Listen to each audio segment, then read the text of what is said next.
तो देखिए 4.7 क्या कह रहा है, कहते हैं two long and parallel straight wire A and B carries a current of 8 ampere and 5 ampere in the same direction are separated by a distance of 4 centimeter. Estimate the force on the 10 centimeter section of the off wire A. क्या बोला, पहले तुम given की बात कर ले भाई, कह क्या रहा है वो, कुछ अंग्रेजी में बोल रहा है वो। ये कह रहा है दो वायर हैं और उनमें जो करंट फ्लो हो रही है वो हो रही है 8 एम्पियर और 5 एम्पियर, यानी कि एक ए वायर है एक बी वायर है। ए पे जो करंट फ्लो हो रही है वो हो रही है 8 एम्पियर और बी पे जो करंट फ्लो हो रही है वो हो रही है 5 एम्पियर। उसे कोई फ़र्क नहीं पड़ता, वो दोनों में किसी को आप मानिए, चूँकि रिस्पेक्टिवली वर्ड नहीं लिखा है कि फिर भी पहला वाला करंट ए का होगा दूसरा वाला बी का होगा। और इनके बीच की जो दूरी है वो कह रहे हैं 4 सेंटीमीटर है, यानी 4 × 10⁻² मीटर। और कह रहे हैं इसकी जो लेंथ आपको लेना है वो लेना है 10 सेंटीमीटर सेक्शन, 10 सेंटीमीटर मतलब 0.1 मीटर पे फोर्स निकालना है, टोटल फोर्स निकालना है।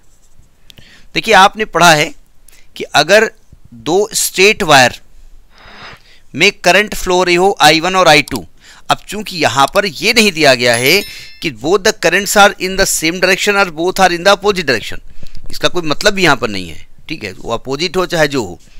और इसके बीच की दूरी अगर r हो तो they are experiencing a force, that may be force of attraction, that may be force of repulsion, depending upon the direction of current, ठीक है। तो हम जानते हैं कि फोर्स पर यूनिट लेंथ क्या होता है, per unit length, small f मान लेते हैं, क्या फॉर्मूला होता है जब आप एम्पियर की डेफिनेशन पढ़ी है, एम्पियर की डेफिनेशन वहां बताई गई, हाँ, μ0/2π I1 I2/r, ठीक है। अभी हम डायरेक्शन भी बता देंगे आपको, उसकी ज़रूरत यहाँ है नहीं फिलहाल, क्योंकि डायरेक्शन बता भी नहीं पाएंगे यहाँ पर। तो ये तो फोर्स आया आपका पर यूनिट लेंथ, लेकिन आपको ये कह रहे हैं कि force on L length of A, total force निकालना है, तो पर यूनिट लेंथ का L से मल्टीप्लाई कर दें, चलेगा। तो μ0/2π I1